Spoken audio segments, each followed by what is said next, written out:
This session is amplifying the voices of people with lived experience. This fireside chat explores the value of centering lived expertise in social change work. It also looks at what meaningful opportunities there are for people with lived expertise in animal welfare and homeless services to drive and lead the movement to keep people and their animals together. So at this time, I'd like to welcome back Anne English and Jillian McMillian. So by this time, you all are already familiar with Anne and Jillian, but as a quick refresher, Anne believes strongly in the impact of storytelling for personal transformation and community change. She has been developing and leading innovative programs for over 2 decades in the Los Angeles homeless services sector for many of the largest providers of supportive housing. In her current role at the Corporation for Supportive Housing, she designed and manages the Speak Up initiative, which empowers individuals impacted by homelessness to challenge a dominant narrative that misrepresents and stigmatizes their experiences. Speak Up supports participants to shift this narrative by telling their own stories of housing and its fundamental connection to their capacity to thrive. Anne regularly provides technical assistance related to ethical engagement with individuals impacted by homelessness, fostering collaborative partnerships between those receiving and those providing services, and dismantling oppressive power dynamics which hinder necessary connection and healing. A lifelong animal lover, Anne heard heartbreaking stories from countless unhoused community members who were faced with the unreasonable choice to give up their companion animals in order to access housing and shelter. In 2008, while working as the Hollywood Area Director for People Assisting the Homeless, and in partnership with Pause LA, she opened the first companion animal program within an interim housing facility. Paths Hollywood's Petco Place was the first formally sanctioned companion animal program within a homeless shelter in Los Angeles. Anne is a founding board member of My Dog Is My Home and served as the board chair for its first 4 years.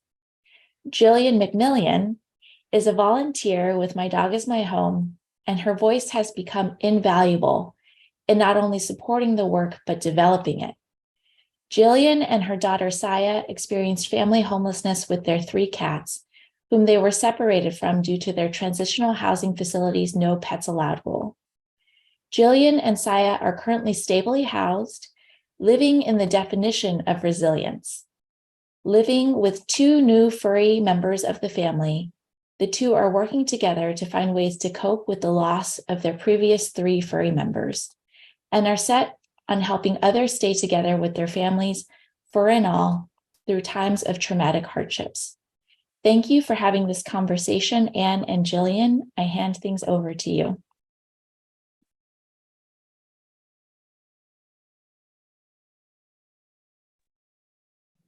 Thanks so much, Christine, for that amazing introduction. It's a little overwhelming. But after that amazing presentation yesterday by Haben Girma, I want to give a quick description of myself to those who may have visual challenges. I'm an Asian American woman with medium length dark hair that has red streaks in it. I'm wearing a gray shirt over a black and white striped shirt and glasses. And I am so excited to speak about the critical value of meaningfully integrating lived experience expertise into all of the work that we do.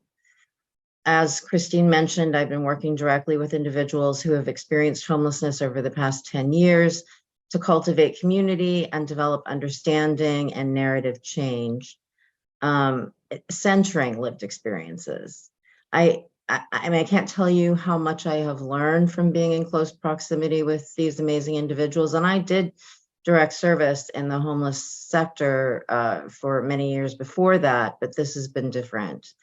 I'm convinced that our work is fundamentally challenged by our inability to, I think Marlene said yesterday in her storytelling, to really listen to folks with lived experience and truly partner with them as leaders in our movement. So I want to give Jillian an opportunity to introduce herself and ask her to talk a little bit about how she became involved with My Dog Is My Home and maybe what part advocacy plays in her journey. Hi, I am Jillian McMillian, and in the spirit of description for those who cannot see, I am a mixed race, African American, Native American, and Caucasian female. I have a black bandana on and a gray poncho and black glasses. And after that, I forgot what the question was. That's fine.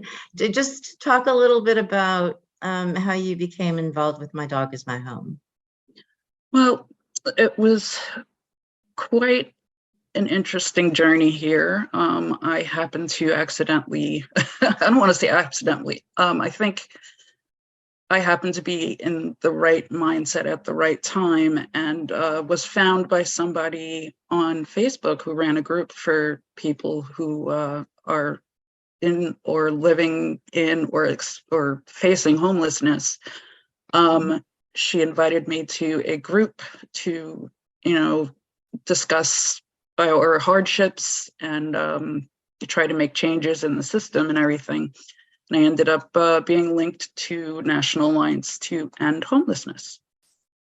And once I got involved with those meetings, I eventually made my way to the conference they had last year in DC, July. I want to say the end of July.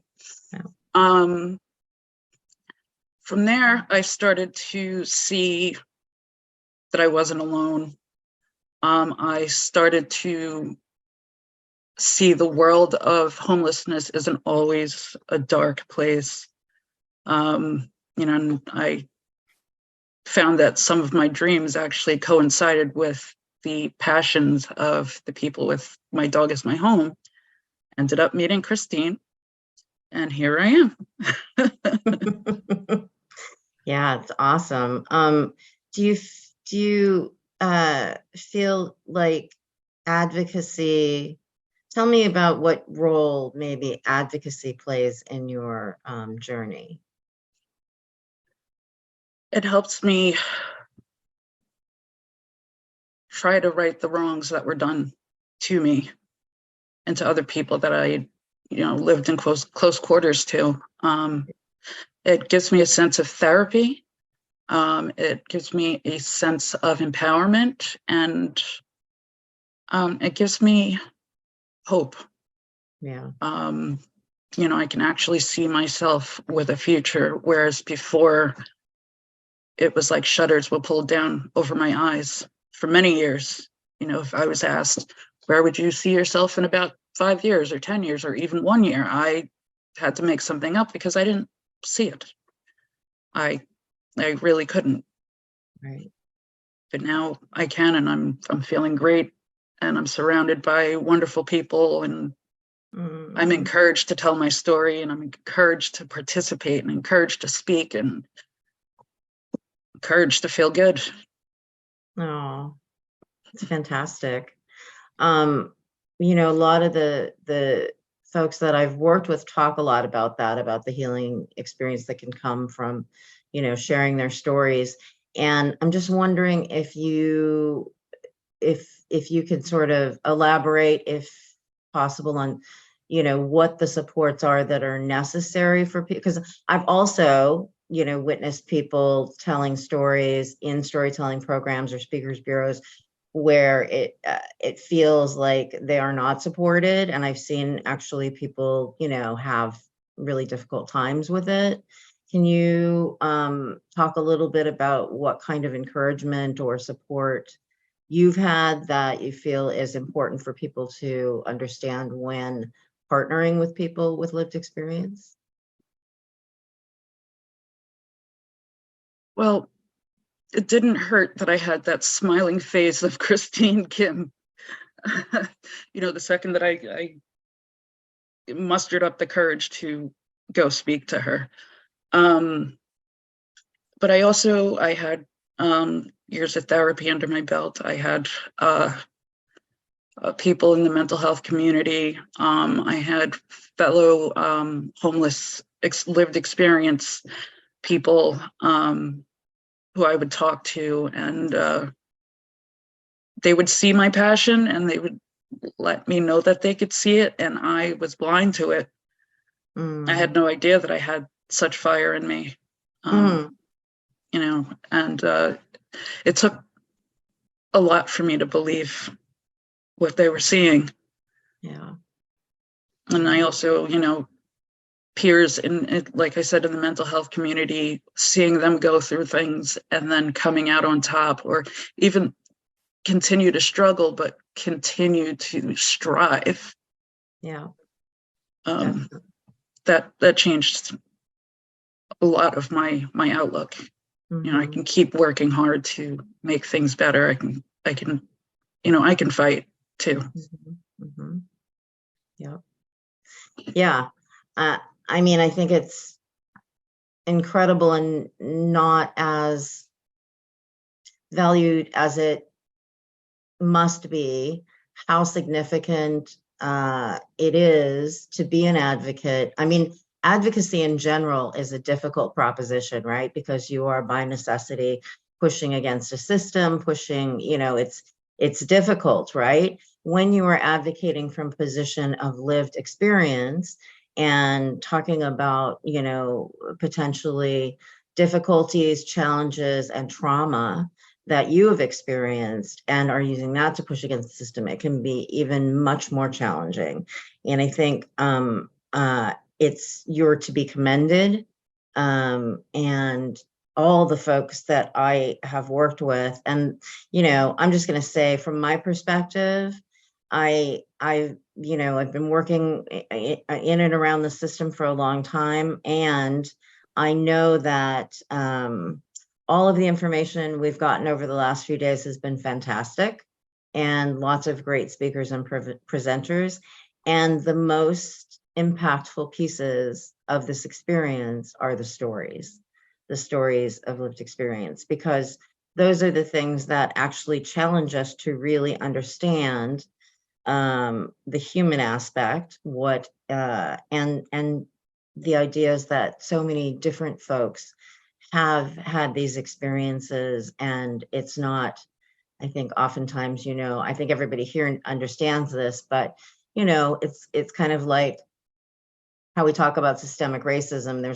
There's a particular way that we think about people who have experienced hardship or have been marginalized in whatever way, and it is a reductionist view, and we think of them all as the same, and that is not the case. And that's often why we've been challenged to try to find the right strategy to end homelessness. I mean, I think it's really about changing culture. You know, when we started doing the Speak Up program almost 10 years ago, it was really conceived as like a training program, right? To train folks to tell their stories, to train them to be advocates. And what I will tell you is that I don't call it that anymore, because I don't believe that's what's happening. I think what's significant about the program and the people within it is that it is relationship building. It's community development between people who have lived experience and folks who do not.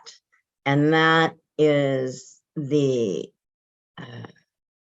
soil, or I'm trying to think of a good analogy, but that is the space that creates the possibility for connection.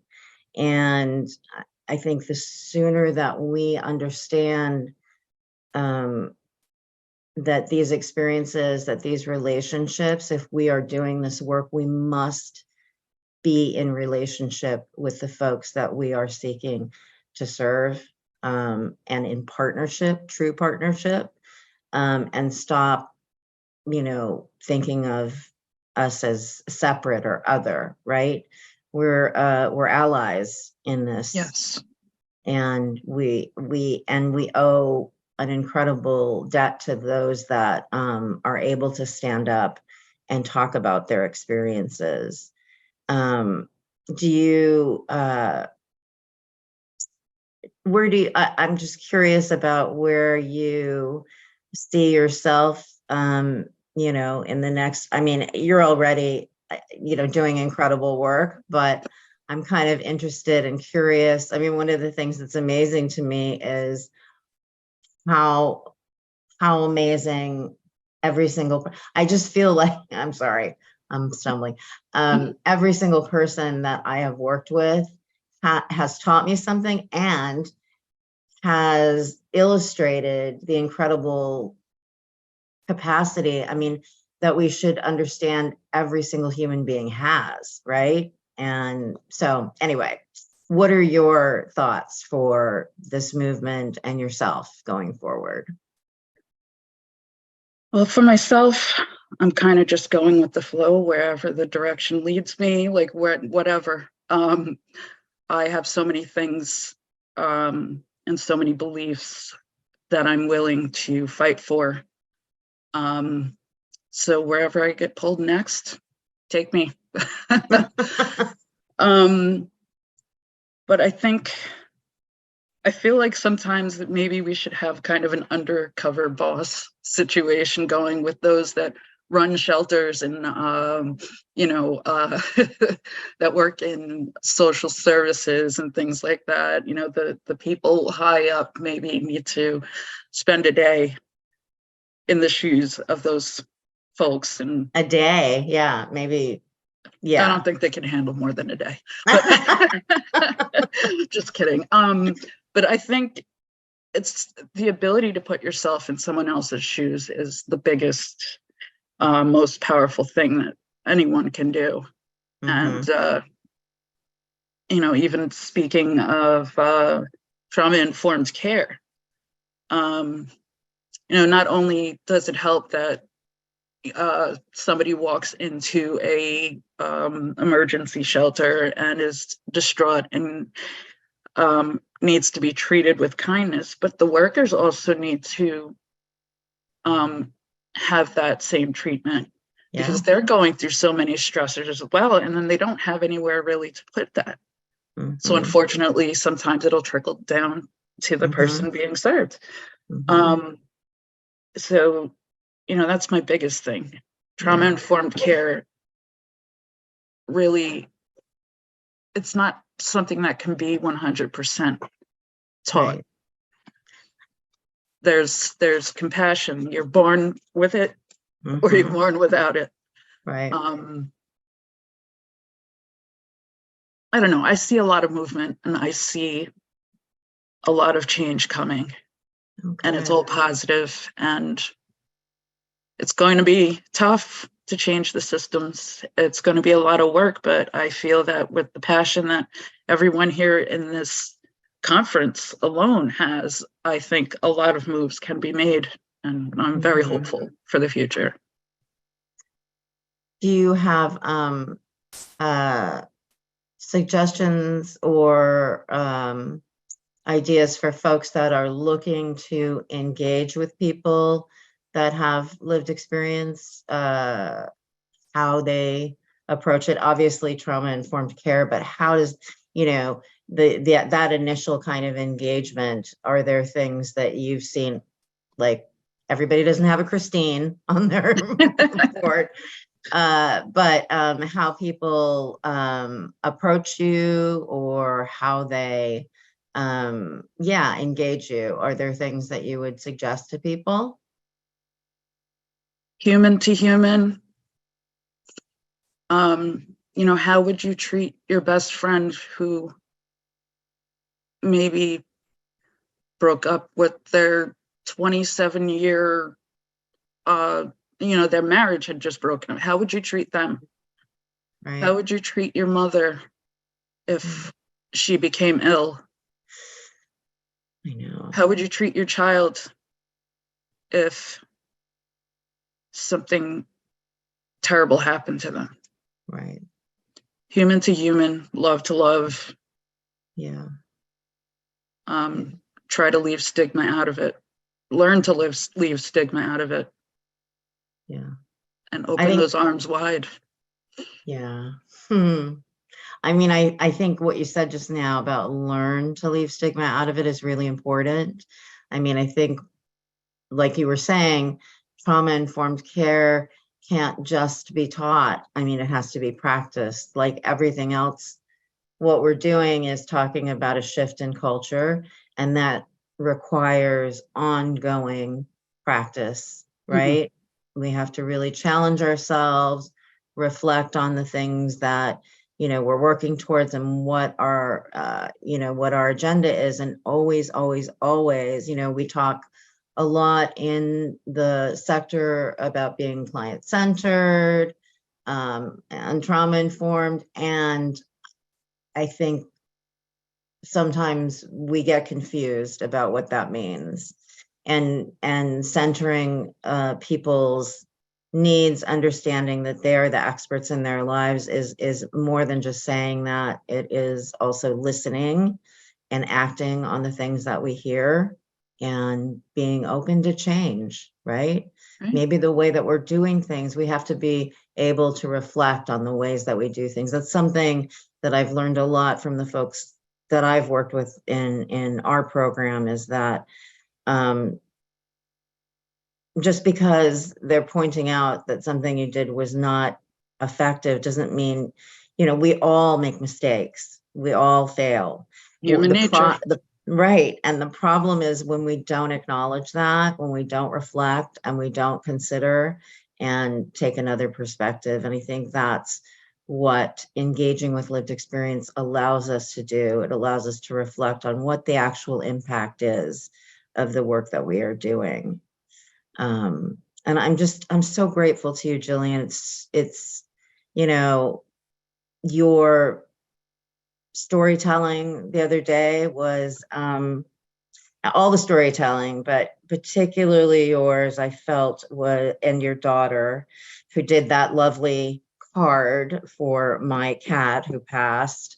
I mean, there's just so much joy, so much love, so much creativity, so much skill, so much, amazing opportunity and possibility, I think, within our partnerships together. And I'm just really anxious to see how people will begin to reach that point where they recognize that they're not just providing a service, they're partnering with people, like Right. literally partnering with people, like even ceding power to people and creating, those leadership spaces. So. Yes. Well, I understand that, in certain situations, all sorts of situations, when you're working, you have to maintain a certain level of, professional energy. Yeah. But you can be professional and you can also be human. Mm-hmm. Yes. So Yes. we've all, no matter where we are, what we're doing, we'll have to remember that there is room for humanity. Absolutely. Absolutely. And I don't want to make you relive anything about your cats. We love all our animals and we know how wonderful they are. And I miss Rudy and I know you miss your babies. And I think this is a testament to that as well. So thank you so much. I think we are transitioning to a Q&A, Christine. Yes. Thank you. Thank you, Jillian and Anne, for having that conversation with each other and allowing us to witness it. I think we all learned a lot. So we'll open it up to questions for both of you from our audience.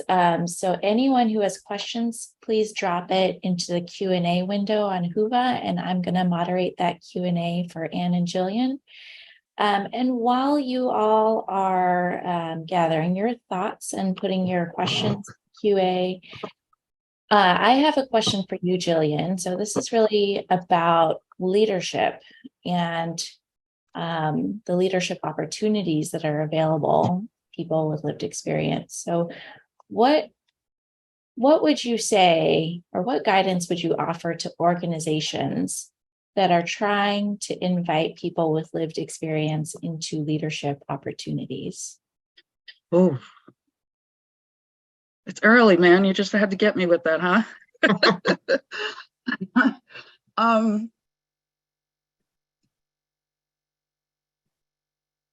man. I can also come back to that question. Yes, please. Yeah. Okay.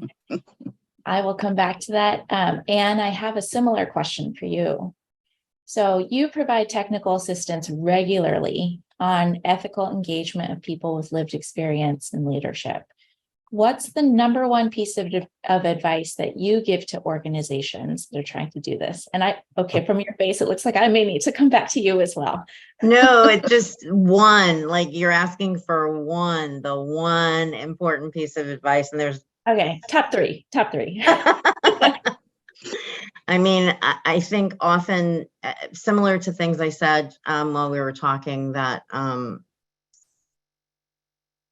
not to make assumptions. That's probably a huge one. Don't make assumptions. Recognize that everyone is an individual with different needs and different aspirations and different skills and talents and all of that. So don't make assumptions.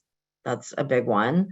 And then I would also say, much like what Jillian said, be intentional, be reflective, think about, be willing to do things differently, right?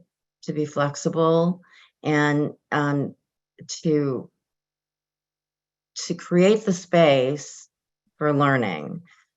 Step back from what it is that you believe, what you've been taught, and things like that, and listen to the people that you're working with. That's a big one. And I actually agree. Yeah.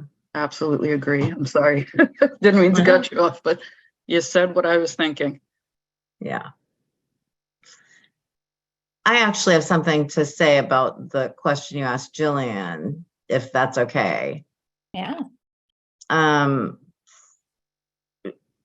Just something that I have experienced, over time is people, there's so much engagement, so much enthusiasm around engaging folks with lived experience and, leadership positions and all of that. And so, like, as an example, I've had, maybe 10 different, over 10 years, Speak Up advocates join, nonprofit boards of directors, right? And in general, that's a great idea.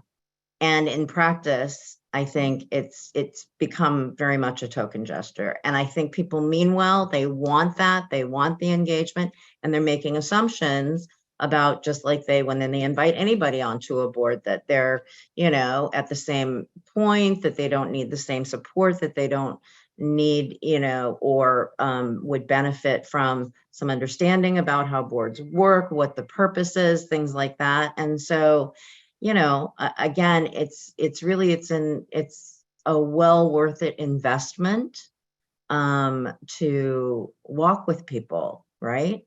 And partner with people and know who they are and know what it is that, is important for them. So, because, Also, it's not, oh, I'm sorry.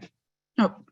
Well, I was going to piggyback off of you also, to give extra support for those that are being placed into those positions, because after the experience, there's bound to be some sort of trauma, and there may be some insecurities, and there may be fears and things like that. So maybe an extra bit of care involved in hiring these folks or offering positions and things like that. Yeah. Thank you both. We have a couple minutes left, and I want to get to at least one of these questions in the chat. So this is very much related to what you both have already said, and maybe you can expand upon it. How does an organization center a lived experience story without exploiting or using their story for an organizational gain? So That's all you. I love that someone asked that.